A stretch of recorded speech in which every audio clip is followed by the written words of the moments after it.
When the flute maker came to town, everyone was happy, and they asked him many questions. Most of the questions were, "Can you make me a flute?" And the flute maker always said yes. Everyone was happy when the flute maker came to town.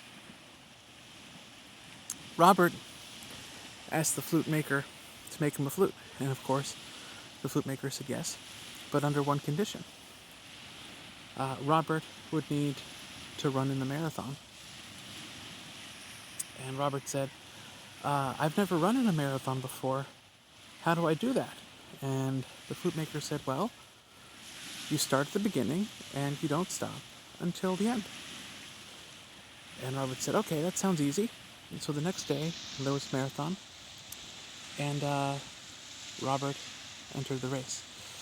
And he started running, and he didn't stop. He kept on going. And he finished the marathon. He wasn't first, he wasn't second. He was towards the end, let's be fair.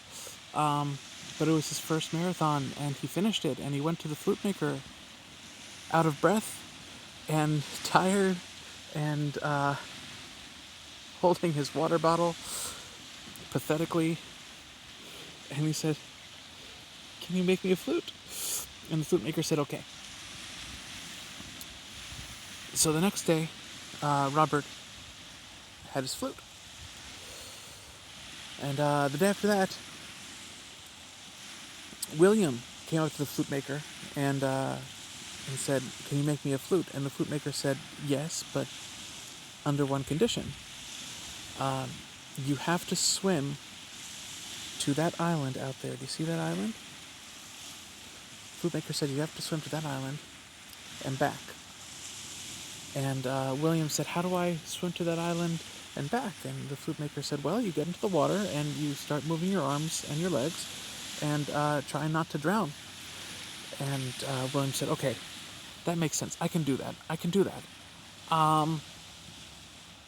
So William drowned. And then the rest of the village kicked the flute maker out. And the flute maker was never seen again. And everyone was happy.